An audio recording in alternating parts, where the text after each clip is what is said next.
Good evening. Welcome.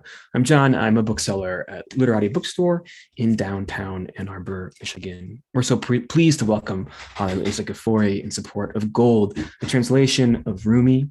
Haleh will be joined in conversation this evening by University of Michigan professor Cameron Cross. Just a quick webinar overview for our attendees. The chat is closed, but you can keep the chat window open as I will be dropping links to purchase Gold from Literati throughout the event. Q&A is accessible to you using the Q&A feature of your webinar. Please feel free to submit questions at any time. I will read a selection of those questions at the conclusion of the conversation.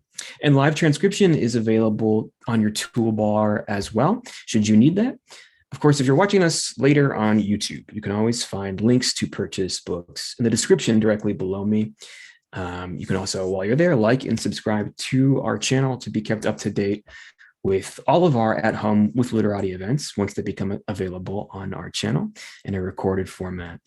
And as a reminder, you can shop for more books at literatibookstore.com to have shipped to your home anywhere in the United States. And if you live in Southeast Michigan or the Ann Arbor area, our doors are open to the public for in-store shopping. Most of all, we'd just like to thank you for your attendance this evening or this morning or this afternoon or this evening, much later, depending on where and when in the world you may be joining us. So without further ado, I'll introduce tonight's author, translator. Haleh will be reading some Rumi before we get into our conversation, but I'll take time to also introduce her interlocutor, Cameron Cross. Haleh Liza Gafori is a poet, translator, and musician born in New York City of Persian descent. Her poems have been published by Columbia University Press and Radiplex. As a vocalist, she has performed at venues such as David Byrne's One Note at Carnegie Hall and Bonnaroo. She teaches workshops on Rumi's poetry at universities and festivals across the country. And joining her later in conversation, Cameron Cross is an assistant professor of Iranian studies at the University of Michigan. Along with teaching courses in modern Iranian cinema, prose, and poetry, he specializes in the thought and literature of the medieval Islamic world, particularly Persian poetry. His forthcoming book, Love at a Crux, explores the rise of Persian romance through a comparative and transregional framework. Please join me in welcoming them to At Home with Literati and into your living rooms. Thank you, John. I'm going to start off with a reading.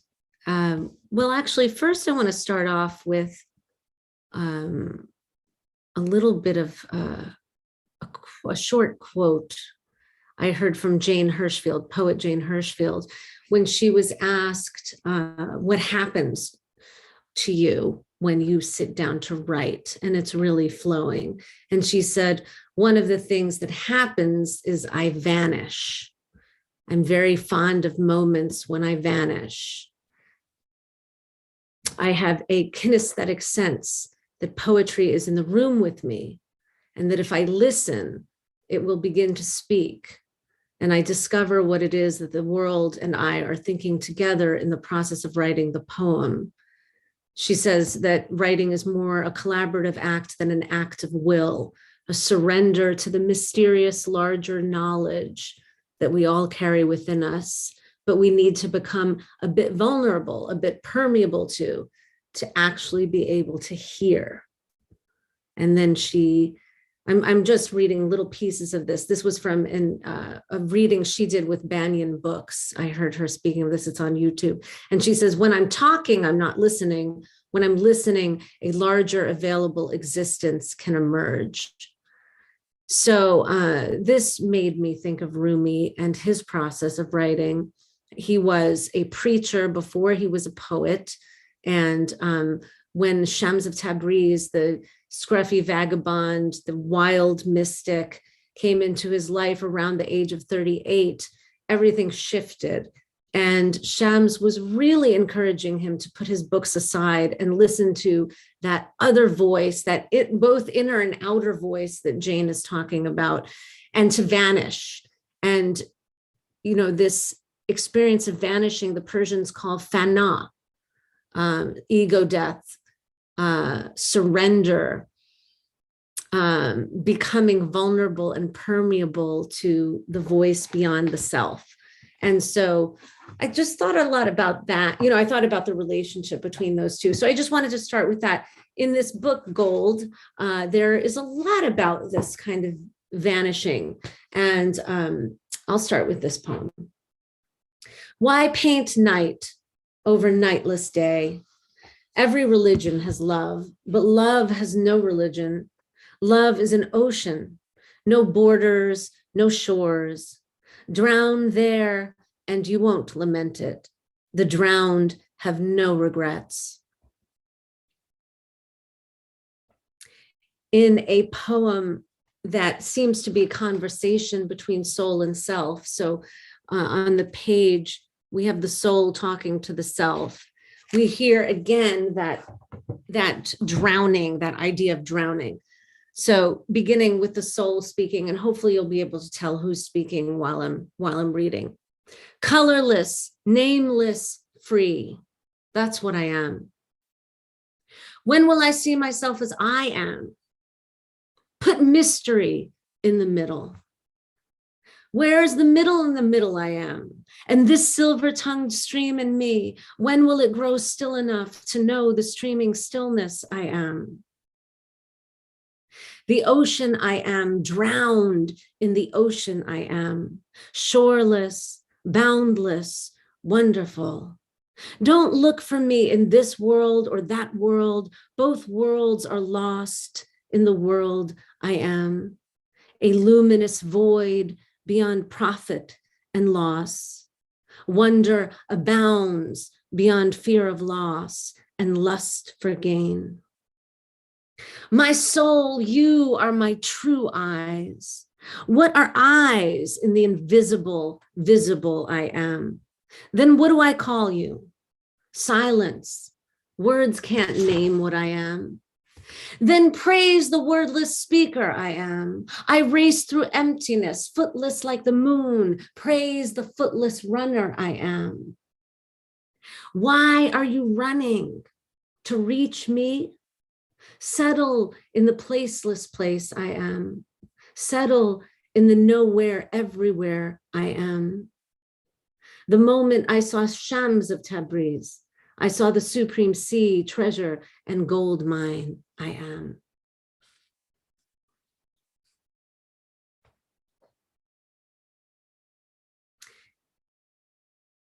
Sometimes love is the ocean, sometimes love is fire. He says, just the other day, fire whispered to smoke. No stick of aloes wood shuns me. From its gnarls and knots, my flames unfurl a honeyed musk of amber, fruit, and flower. It profits in perishing. It welcomes me, even thanks me. At the doorway to emptiness, all knots come loose. Cheers, my flame-eating friend and love-slain victor. We saw you rise from the dead. We bow in awe. Look at the earth and sky, pawned to existence, one blind, one blue. Beyond them, emptiness, a gold mine. Joy streams from it. Why flee? Lose yourself to it. Turn the hard soil and break the clods open. Seeds will sprout. To stand elegant as a cypress, to caress a face, every seed must shed its coat. Churning and burning in the fiery gut, bread turns into soul and mind. What isn't transformed by fire is eaten up by envy. Smelt the gold and silver hiding in the rock. Glimpse what can't be glimpsed. Wherever the soul soared, fire was there first. Everything I don't know, love will tell you.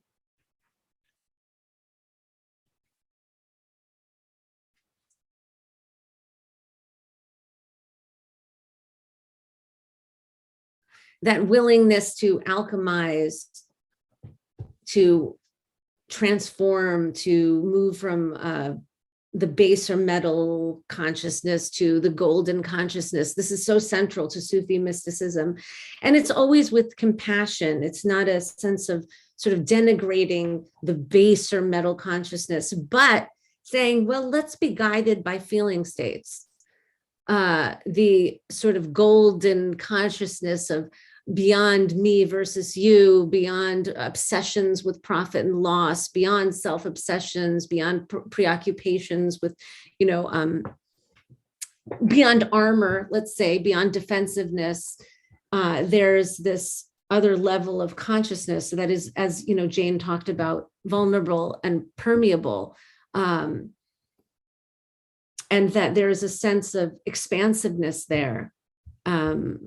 A delicious kind of selflessness there that is what guides the person along the path, is that love is actually just feeling better. Loving is actually feeling better than sort of the cramped kind of narrower self. So it's guided not by a sort of punishing judgment, but a kind of desire for more expansive feeling states, really, and more relaxing feeling states. For instance, when he says, at the doorway to emptiness, all knots come loose. The knots in the shoulders, the knots wherever, the knots in consciousness. I think it's quite beautiful philosophy. Here's another one. And there's always this movement, and he says, I died and was reborn countless times. So this idea that fana, or this ego death, happens again and again and again in a lifetime. And each time, perhaps when we return to the table, there's a deeper generosity, there's a deeper sense of union. He says, this time I am wrapped and entwined in love. This time I'm free of worry, no thoughts of self-preservation. Thought, sense, reason, I scorched them to the ground. I tore my heart out. I'm still alive. Nothing ordinary here, my friends. Even the love-drunk ecstatic would be shocked to feel what I feel. Even the madman spilling stars would flee this pitch of ecstasy. I linked arms with death and leapt into emptiness. My mind second-guessed me, chased me down, tried to scare me out of surrender. Why should I be afraid? I give form to formless fear. I write its every rant. Once I lived in a prison of circumspection. I thought I was being prudent and wise. A prison. Why? What had I stolen? I drowned in a sea of blood. I wept like an untamed horse at bit and bridle. I washed my blood-soaked clothes and mind in the soil. Blood nourishes a baby in the womb. Blood thunders in the baby's ears. Reborn so many times. I know that music. Come into my invisible dwelling. See through my eyes. Love's wine flows here. Drink with no mind till you laugh with no mouth. So there's that vanishing again. And, this willingness to sort of befriend emptiness, this desire to befriend emptiness, and also to befriend and to recognize, that in emptiness comes the fullness. The grace is the paradox of the full emptiness, that a kind of grace enters. But also this desire to befriend actual death, to lose any kind of fear of death, is a big part of Sufi mysticism, and it's almost a sort of prerequisite of that state of ecstasy that he talks about so much, of masti, it's called, this intoxication, to be drunk on love, to be drunk on God, to be drunk on existence and the mysteries of non-existence. Part of that requires a sort of befriending of death, because it's a very profound acceptance. And he says, if wheat sprouts from my grave, and if you bake bread from it, expect to get drunk. The baker and the dough will lose their minds. The oven will rattle off ecstatic verse. If you make a pilgrimage to my grave and stand on my burial mound, expect to dance. Don't visit my grave without a drum, my friend. A feast with God is no place for sadness. Asleep in my grave, mouth sewn shut, I chew the beloved's sweet opium. If you tear off my shroud, wrap it around you, open the tavern in your soul. On every side, drunkards brawl, drunkards sing. One action breeds another. God gave me life, gave me the wine of love. Death grinds me to dust, and I'm still that love. I am the drunkenness born in the wine of love. Tell me, what is the wine of love but the ecstasy of loving? To the heights of the soul of Shams of Tabriz, my soul flies without delay. Tell me, what is the wine but the ecstasy of loving? And that always that sense that this capital L love is verb, is more verb than noun. So when we're drowning in that shoreless, boundless sea of love, it's the verb that we're drowning in because we are actively loving and sort of receiving love that is considered a kind of given. Let's love each other. Let's cherish each other, my friend, before we lose each other. You'll long for me when I'm gone. You'll make a truce with me. So why put me on trial while I'm alive? Why adore the dead, but battle the living? You'll kiss the headstone of my grave. Look, I'm lying here, still as a corpse, dead as a stone. Kiss my face instead.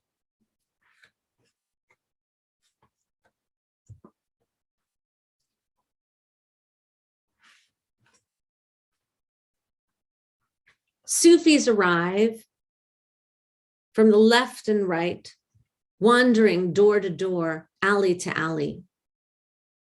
Where is the wine?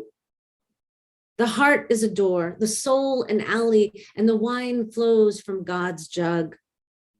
The cupbearer opens it, calls out, "Greetings, friends. To drink this wine is not a sin. To feel ecstasy is not a sin. Feeling guilt for feeling pleasure, that's your sin. That's your chain. Shatter it, tear it off. Then invite the Puritans over. Today is an invitation to ecstasy. Let them know. If they turn away, let them go. Let them judge, let them talk, let them smear your good name. You'll have less to guard. Lovers, lover, the eyes of lovers behold you. Your friend is the sea. That's another sort of poem where fana, the ego death, comes in, the sense of being concerned with reputation. Rumi was, before he met Shams, was very famous and very high on the hierarchical, in the ladder, and it was something that absolutely became meaningless to him.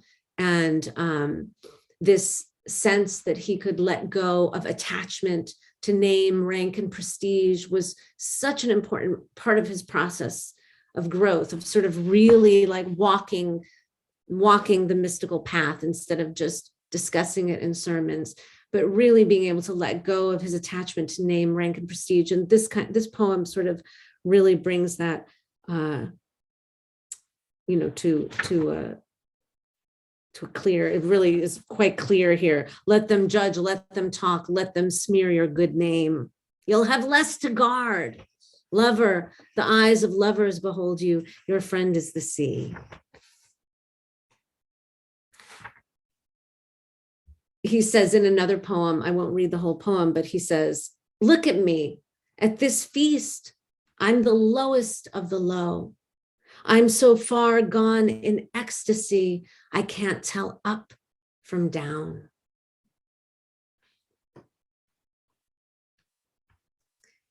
And in another poem where he uses the word laughter quite a bit,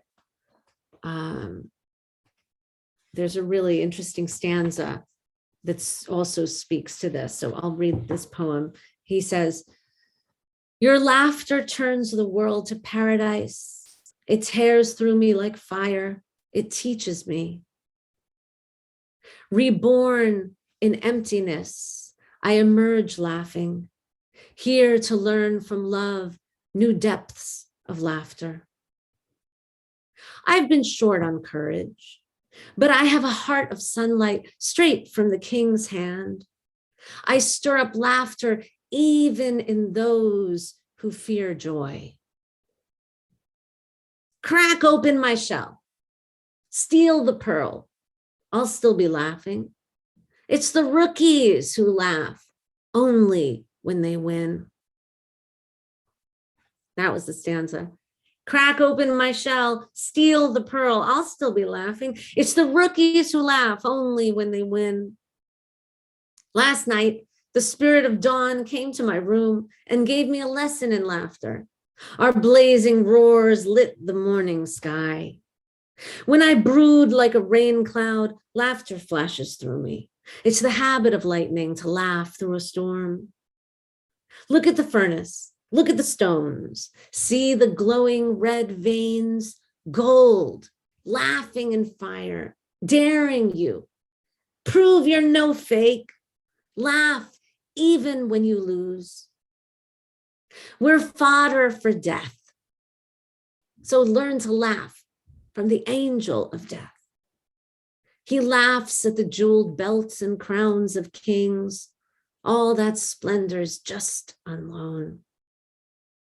Treetop blossoms erupt in laughter, petals rain down. Laugh like the bud of a flower hugging the ground.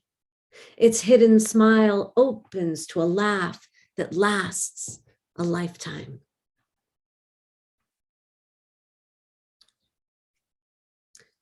So I'll close with the opening, or I'll stop reading and then we'll go into a conversation. And maybe, who knows, maybe I'll read another during that conversation if something comes to mind. But here's the opening poem of the book. Let love, the water of life, flow through our veins. Let a love-drunk mirror steeped in the wine of dawn translate night. You who pour the wine, put the cup of oneness in my hand and let me drink from it until I can't imagine separation. Love, you are the archer. My mind is your prey. Carry my heart and make my existence your bullseye.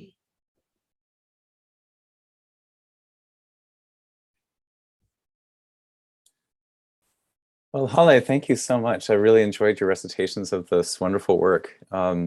It really brings to life, I think, the musicality that you were describing in your introduction in Rumi's language that you were hoping to somehow convey in a wholly American idiom to new generations of readers. And that's one of the trickiest things about translating Persian poetry in particular, I feel, that, and any poet, but like especially Rumi, whose musicality is so exceptional and so fundamental to how his poems work. I mean, the Sama ritual, as you described it in the introduction, is also a musical performance.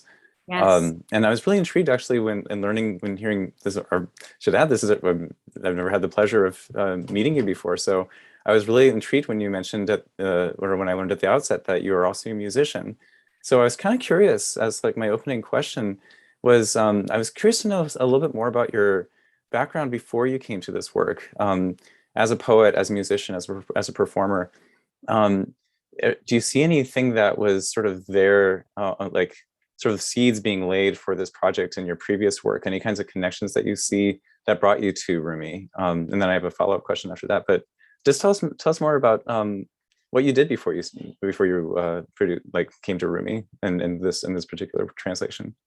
Yeah, sure. Well, I'll say first that I would say Rumi spiraled through my life. And, as a child, I heard the recitations in Persian when my dad and my mom would recite. And yes, the Yek khane porz mastan mastan no residan divanegane bandi zanjirha daridan. You know, there's this beautiful propulsive rhythm that's embedded in lines. I remember that was one poem that my dad loved to recite. And so I was aware that there was, wow, this wild poet that has these really rhythmic poems, and when he's recited, everyone stops, you know, and it's electric. Yeah, you don't have to understand a word of Persian, and it's like it has that. I think propulsive is an excellent adjective for it. Yeah, I'm sorry, I interrupted. No, that's okay. That's okay. Yeah, no, it is. It's very propulsive, and so then later in life, I read translations.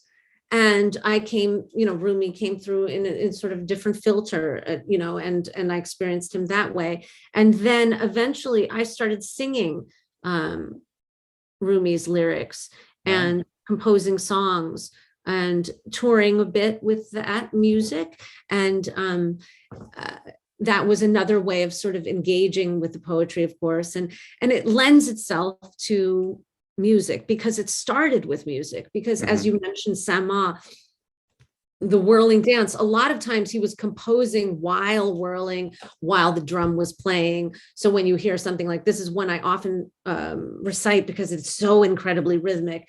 But یار مرا غار مرا عشق جگر خار مرا یار توی غار توی خواجه نگهدار مرا دان توی دام توی باد توی جام توی پخته توی خام به مگذار مرا حجره خورشید توی خانه ناهید توی روزه امید توی راه ده یار مرا. You know, so it goes on and on. But it's just this very, very rhythmic and beautiful poem. And so it wasn't necessarily hard to put these poems to music because they have a rhythm embedded in them, because they were often composed through a rhythm. And he was a master of rhythm, of poetic meter, and had many, many different meters that he was playing with in the ghazals. So that happened, and then so I did that for years, and I still do that. I just recently, you know, performed and sang some of his poems. But then in 2016, I was looking at a translation, and I wondered about one of the lines, and I thought, is that really what he said? And I went back to the original, and I thought, I'm not sure. And I decided to take a shot of translating the poem myself. And then it became a hobby and became a passion. And, you know, then eventually I had a manuscript, but it was just, you know, one poem at a time, of course. And has been the most intimate, you know, in this spiral in my life. This process of translating has been the most intimate way that I have engaged with the poems by far, because you have to live them, or you have to eat them, you know, as he said. That's really fascinating. So like, do you feel that in your work prior to this translation itself, having grown up with Rumi, having sort of internalized what it means, what a poem like Rumi's can sound like, do you feel that even in your original compositions that you were sort of collaborating with Rumi in some way, or that there was some kind of, maybe not that collaboration is the right word, but some, like, was Rumi present for you while you were in your own work? So you see some kind of like aspect of that feature of Rumi's poetry in your work as an artist in other fields? Well, I feel that certainly, yes, certainly in musical fields, certainly, and now I feel the desire to sort of write conversations, poems that are in dialogue with these poems that I've been translating, because I've been in dialogue with them for so long. It seems, you know, when you're translating, you eat the poem, you wake up with the poem, you ride the train with the poem. So I felt like very, very close with Rumi. And during the pandemic, I was deep in it. And so what a companion to have. And do I feel like his presence is available to me in the process of writing my own work? I'm discovering that.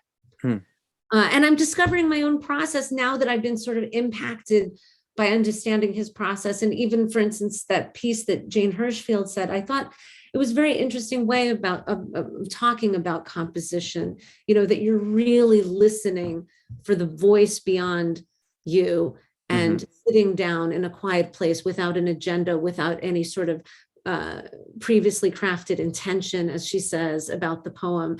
And, I think that when he was whirling, this process of whirling requires so much focus, much focus. His entire body and mind was deeply focused, and then sort of he vanishes in that focus, as we do. We're both there and not there when we're deeply, deeply focused. And he was listening at the same time to the musicians, to the drums.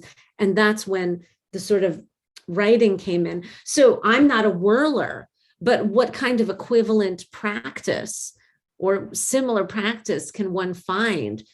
It is interesting. I mean, people say that they get their best ideas when they're driving or taking a shower. Yeah. Again, there's some kind of motor, activity happening. And so you're sort of not there. Part of you is not there. Yeah. And then the ideas can come in. So I just think that that's interesting. And I'm curious about expanding that in my own life. So in that way, he would be present with me. Yeah, it's interesting because this is I was thinking about my second half of my question, which is, I'm sure you've had this asked before, which is like kind of the why Rumi, because one feature about Rumi, for better or for worse, is that he's probably for better, is that he's, I don't think there's any doubt that he's the most translated Persian poet into English at this point. He's wildly successful. And there's so many translations of Rumi you can find out there, drawing from people who are really scholarly and literal, and this is what the Persian says, and they don't try to make it sound good. They just try to give you a gloss, and then everything to really creative retellings of Rumi that are not necessarily even traceable to specific lines in the original Persian. So there's this whole spectrum of kind of Rumi out there. And it's always interesting because Rumi, as you again, going back to your introduction, you posited that there's something about his work that seems to just be kind of to use a Sufi term, sort of like a candle that draws all the poet moths of today towards right. How do I do this? How can I engage with this work? Because it's so compelling and it's such a challenge to try to but you can always see, or I feel if you look at any particular translator, you can see a kind of dialogic process. They have a body of work that they're familiar with. They have poems that they like, other poets that are in their minds, and it's kind of triangulated, something about themselves, something about the world that they live in, and then Rumi, what kind of dialogue emerges out of that context.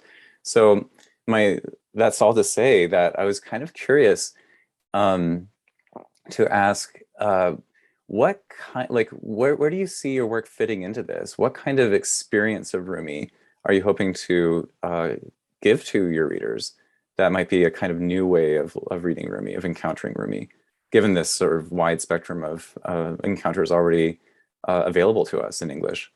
Yeah, well, a lot of the encounters available to us, or the translations available to us, of course, have been translated by people that didn't have knowledge of Farsi. So there is a bit of a game of operator in terms of many of the translators have been using Arbery's work as a sort of source text. And there are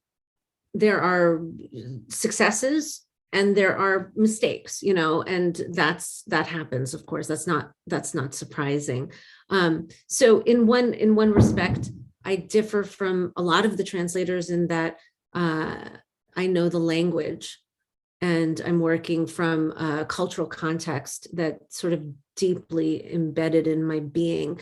And for me, what was important when I was dealing with elusive lines, because, there's a range of lines in Rumi. Some lines are pretty darn clear, and a literal translation with a little bit of shuffling of syntax is going to give you the translated line. But there's a range. Then there's the very, very elusive lines where, you can get a group of Iranians in one room and they'll argue about what it means. And so how do you translate those lines? Well, you want to use the cultural context, the context of Sufi mysticism. You want to know his other poems and help other poems sort of feed your interpretation, because you don't want to just do something, you just you want to have an informed interpretation, right? So Mhm. so it is the job of the translator occasionally to interpret, but you're hoping for an informed interpretation. So one of the things that was very important to me was to really dig and to be sure that I was being informed by his other poems Mhm. and by the philosophy of Sufi mysticism. So that was one thing that's very important to me in these translations. And sometimes unpacking a word was important. So for instance, the word oud means both an instrument that you play, and it's an oud, which we know that's an instrument, and it also means incense. Mhm. And Sandalwood. in one of the poems you, or aloeswood, in one of the poems you Oh, could yeah. you can use both meanings and offer both up. So the translator has to decide, which one shall I choose, or shall I use both? And then in another poem, it's very clearly he's talking about aloes wood. But then it was nice to unpack aloes wood. What does aloes wood smell like? So Mhm. there are moments where I want to tell a little bit more about what's behind the word. And for instance, I mentioned this in the intro, but the story of Haleh, who was a famous Sufi saint, and was so intoxicated and so masked, as they say, and so far into fana that he was one with God, as he said, Mhm. and basically that was considered blasphemous to say, and so he was executed, but then he sort of resurrected. But this was a very important figure, and so needing to unpack that in the text, I didn't want to necessarily do a footnote. I wanted to sometimes I wanted to bake the story into the poem. So that was something that I did.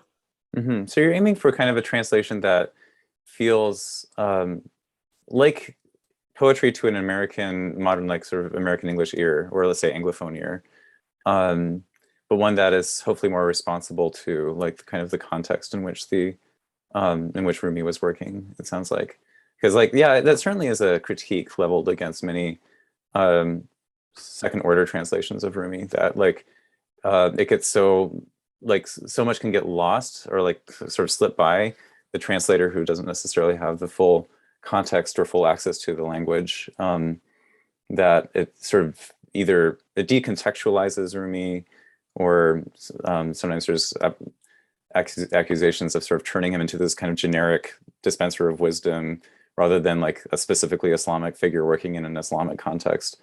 In medieval Anatolia, which is of course a frontier zone, and it's a really interesting place for him to have ended up. It makes a lot of sense. And actually I liked a lot that you brought up the Bar To'i, Yar To'i poem, because that was one of the poems that I was thinking about, with like there's something like almost like, of course, like any poem is irreproducible in translation in some ways, but there's something so fundamental with the repetition of to'i, to'i, you are, running throughout the entire poem. I was kind of interested to ask you a little bit more about your process. So like, would you like to look at that poem, that specific rendition? Yeah, because actually, yeah, sure. It's a great opportunity to sort of think about Rumi's musicality. I noticed when my memory of it, when I was reading through it, was that you really kind of seem to adopt a minimalist syntax. You really didn't want to have extra words sort of cluttering things up. I'm kind of curious to hear your take on how do you capture that kind of rhythm, propulsion, and repetition of the word "you" built into that poem in your rendition of it. Yeah, well, I mean, actually, in truth, there are some URs, but not that many, Yeah, exactly. Yeah, I've seen other translations that, that's one of those poems. Actually, it's almost like low-hanging fruit. You could very easily, in English, say you are every line, and it sounds very repetitive. And it's beautiful in Persian. I'm curious, do you feel like maybe it loses some of that punch, and if you were to do that in English? I thought so. I thought, well, why don't I read it first, and then can Yes, sort please. of, can sort of discuss it, because I think that's an interesting question. So here we go. Friend, cave, love that burns through me and consumes me. You are the friend of my soul. Lift me up. You are spirit, savior, slayer, and slain. Inside your heart, mysteries stand naked. Press my ear to your chest. You are light, revelry, the road to triumph, the bird from the holy mountain. I am the seed in your beak. Drop and see, sugar and poison, tenderness and rage, room flooded with sunlight, house of the wandering star, garden of buds about to bloom. You are all of them, dear friend. Let me in. You are day and night, the feast and the fast. You are the harvest of my prayers when I have nothing but hunger for nothing but grace, down on my knees. Water and jug, soak me in your grace. Trap and bait, cup and wine, raw and cooked. Don't let me be callow. Don't let me be petty. Don't leave me raw. Cook me, burn me up. I'll rise. Restless with longing, my mind and body weave web after web. My own heart's ensnared. When they trust, they stop. The path to you opens without a word. So there's a kind of movement here and a musicality, I think, that isn't reliant or isn't depending on the you are. I thought for me, I felt making the you are the given and just addressing you. Drop and see, sugar and poison, tenderness and rage, room flooded with sunlight, house of the wandering star, garden of buds about to bloom. You are all of them, dear friend. Let me in. You know, there's a sort of like movement that I felt was happening. And then if I had said, you are the drop and the sea, you are sugar and poison, you are tenderness and you are rage, you are the room flooded with sunlight, you are the house of the wandering star. I just felt like it slowed it down or took out the punch, the intensity that I could find without it. Yeah, it makes a lot of sense. In your performance or your recitation of it just now, it does have a kind of, like there's something about the kind of stripping down of all but the essentials that that give it this kind of really strong forward momentum that I sensed, especially in your reading of it. It's a very interesting poem. I mean, one thing that I really like that comes out of, or one thing that you've given us, I feel, for those of us interested in Rumi's work and his like kind of aesthetics, his sort of process as a poet, is that it becomes really fascinating to see multiple renditions, especially when there's happily a couple newish translations of Rumi now done by Persian-speaking poets. There was one by Jeffrey Squires that I think came out just a few years ago. So yeah, in 2020. And I taught with Franklin Lewis's Swallowing the Sun. And he's also working, he's a Rumi scholar working with the Persian. So it gets really fascinating actually to see how like some professional poets now are sort of like circling around this in a way that's like gives us more insight into what Rumi is like to read. And it's not like necessarily like, what I think is especially exciting is that it's not like just trying to recover something lost, right? But it's rather making meaningful for ourselves, like, you know what I mean? Like, it's not just like, oh, if only we could get back, you know, this kind of wistful nostalgia, but rather a kind of active, like engagement with Rumi, making him relevant, keeping him relevant for today. So it's not just a museum piece, right? But rather something that matters today. Yes. And so the exciting, oh, go ahead. Yeah. Yeah. And I think that this idea of, you know, each translator sort of encountering the poem and feeling like there's something underneath, like some kind of animal, some kind of muscular living animal underneath, you know, this person's translation that I want to uncover. And then yeah. I want to, and there's a Persian poet named Kaveh Akbar. We were emailing about something, and he said this. He said, I'm going to read this. He said, I don't see having multiple versions as being a bad thing at all. I honestly think the only way to really begin to apprehend a text in a language you don't speak is to encounter multiple and various translations of the thing, that the composite negative space might begin to accrue / find definition. Precisely. Yeah. So it's well said by Kaveh, of course. And I think that's true. That's the case. Also, for instance, there's also people understand the words differently sometimes. For instance, in one poem that has been translated by a few translators, Shar gashtam dar letafat. People read it as Sher gashtam dar letafat. But in addition, it is Shar. It is the sort of the line is above, which tells us it's Shar. But also, Shar. This is a very important line, and it's a central line to this idea. This latif, this word latif, is really important. When the Sufis are chanting the names of God, one of the names of God is Latif, and they say Ya Latif, Ya Latif. Now Latif means delicate as silk, thin. So Shar means hair thin. I became hair thin, like letafat. That's the noun of this silky. So what is becoming thin is the wall between you and me, is my armor, right? So this process of becoming, as Jane Hirschfield said, vulnerable, permeable, is the way that the light allows to come in and come out. In another poem, he says, they say there's a door between one heart and another. How can there be a door where no wall remains? So that latif or letafat is the place where no wall remains. Yeah. So understanding that word and then realizing it's shar, not share, totally changes the translation, So there's that happens. Or chaste, for instance, means tired, but it's also the seed. Wounded. Well, yeah. Go ahead. Sorry, I was thinking about there's like a real. I often find that like there's so many layers of meaning that accrue onto a word too. That sometimes the like most obvious meaning that we might produce now for a word is like actually not necessarily the correct one, or the one that would be in the minds of a 13th century readership. Yeah.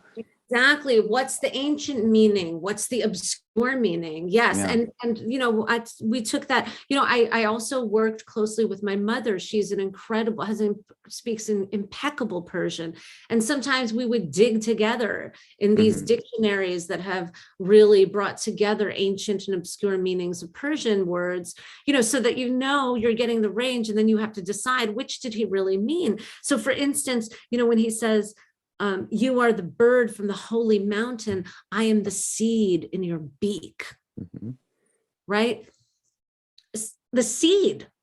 Some people translate it as I'm tired one hanging from your beak, which could be the tired prey, the exhausted prey, but it's seed, it's seed. You're the bird from the holy mountain, I'm the seed in your beak, It's funny, a line almost. Yeah. But so there's just a myriad of interpretations, and also choices when there are multiple meanings. And it's I mean, it's a really exciting gift that you've given us, in the sense that there's now like this I think a very like vital new offering of Rumi's work.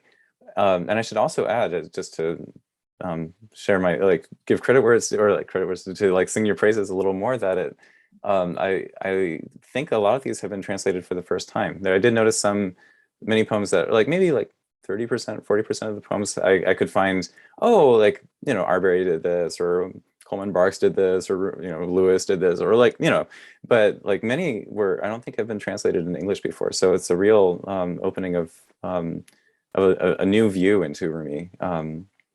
And that, so I know that we might want to save a few minutes for questions, but I'd like to ask maybe one last question, if I may, and it'll have like maybe two parts, so you can decide which part is most interesting for you. Okay. So like I was really struck how in your introduction you stressed that you wanted to find moments in Rumi that spoke to us today, right?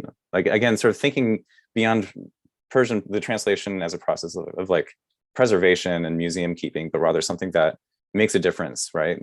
And so I was curious to ask you like what poem or like what themes, what poems were you felt were important about Rumi that you wanted to make alive, make fresh in readers' minds. And to that end, I was also struck by the sequence. You spoke a little bit about your process, where sometimes you did full poems, sometimes you did just you know, a few lines or even a single line. But those were sometimes the most interesting, like a single line, and you sort of blew it up into kind of a mini poem unto itself. Right. So when I looked at the opening four poems, I noticed that the first one was sort of a partial ghazal, like just like a section of one of a ghazal, followed by a robai, if I'm not mistaken. Let me double check. That's right. Then followed by a full ghazal, which actually even kept something of the structure. I'll show it on the screen. So it's this one that has, you can see again the dialogical aspect of it. This sort of like I said, he, she, or it said, or at least the structure, the iconography of the poem sort of suggests some kind of dialogue, but it also keeps what's called the radif, the sort of refrain of I am, I am, I am. So it gives kind of a sense of like, this is what it kind of comes across as in Persian.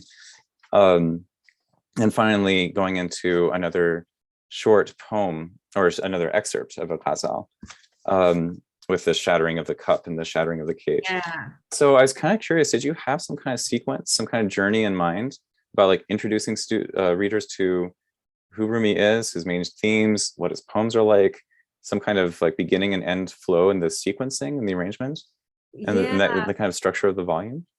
Yeah, well, it's funny that you asked, because I had the poems laid out on the carpet, then laid out in my little office, trying to figure out the order. The order was such a sort of important thing to me. And my editor told me, relax, don't worry about it, because people jump around, and, was trying to, encourage me to not worry about it too much. But what I wanted to do was I wanted to, again, create a spiral. This idea of whirling and this idea of the spiral is very important in Rumi and in Sufi mysticism, is that there's this sort of ascending spiral too, is that as we're growing, as we're honing our beings, as we're alchemizing, mental states and moving towards a consciousness. Of course, we move up and down, but this kind of sense of the spiral, the ascending spiral, was important to me. But it wasn't that it necessarily moved from, base or consciousness to higher consciousness or anything like that. It was just that I wanted the themes to return and return and return, and sort of that we would, by the end, sort of like feel kind of, yeah. So what were I think that you've already sort of implied like what you were getting at, because you mentioned early on like the theme of relief, like letting go, or like, how did you put it, unclenching those knots. Yeah, he says, at the doorway to emptiness all knots come loose. And in another poem that's later, he says, love returns again and again. I'm not remembering exactly, but then he says, love unclenches the body, lets the soul breathe, right? So yeah, so there are these themes that return, these themes of loosening the knots return, comes around and around. The idea of fana, ego death, comes around in so many different ways. The fire burning through layers comes around, the drowning comes around, the ecstatic comes around and around and around. There's the issue of greed, which is an important topic in our time. We live in a society where there are trillionaires and billionaires, and it's a very tricky situation and confusing and difficult. And a lot of times billionaires just want to hoard more and more and more. There's an obsession, right, with accumulating wealth. And no matter how much is accumulated, it's not enough. And we look at Putin, no matter how much power and money has, it's not enough. Now I must go and plunder. And it's just like Genghis Khan. Rumi lived during the time of Genghis Khan. So he knows this character well. You know, when he says, you're ready for battle, eager for chaos and blood, but too terrified to breathe one breath in awe and reverence. That opens one of the poems. And when he deals with greed, when he says, a lion leaps out of his cage, a man leaps out of his mind. Bravery is delicious madness, not some circumspect, cagey thought, sly and ungiving. Why scheme for a morsel? Curb your insatiable hunger, and you won't be seduced by a trickster nor reduced to being one. When greed groans, I act death. You know, and there's his confession. He tells us what to do, and he also confesses, you know, and he says, I also am dealing with this. When greed groans, I act deaf, you know, but he's dealing with greed. He asks us in one of the poems, whatever the ways of the world, what fruits do you bring? So that poem that opens and has all these apocalyptic visions. And he says, what are you going to do when the world is burning? Who are you going to be? How are you going to show up? And he even asks, what wages will you pay? You know, to the man who has much, much money. What clothes will you offer the stripped and bare? So he's dealing with these very sort of relevant questions, I think. Generosity, inviting us to deep, deep levels of generosity, and also reminding us of the ecstatic, that even with all the trials and tribulations on this earth, even with all the suffering, you know, can we access the ecstatic? And if we do, doesn't that actually help us to be better people on this earth? Because isn't it misery that creates misery? You know, so does ecstasy create ecstasy? I think the Sufis would say yes. That in a way, your job of liberating yourself from the shackles on your own mind, liberating yourself from self-obsession, is actually a personal and political act. Yeah, thank you. There's a lot of food for thought in that. I if nothing else, the thought of being given a chance to breathe a little bit and to like let go, I think is something that we can all benefit from. By getting this through Rumi. Yeah. Yes, and you know, for all men, women, and everything, and everyone in between. I mean, I feel like, you know, men walk around, you know, with a lot of this, you know, stiffness, and it's very, and I was saying every man, but I think what we think of as the masculine, you know, for it to also open up and relax, become vulnerable and permeable to access that gentility of latif, which is considered a divine attribute, you know, is really wonderful and important for the preservation of nature and our world. I also acknowledge that I think that you may be one of the first translators of Rumi into English who's not male. Now I think about it, I'm going through my list of translators I know. Can't think of many women translators who have done this yet. So there is Mariam Mafi is one. Yes, that's right. That's right. She mostly does Masnavi though, I think. Yes. Yeah. She does some ghazals too. Yes. Yeah. But this is also a really very much appreciated. That it's a very male dominated space, and that needs to change.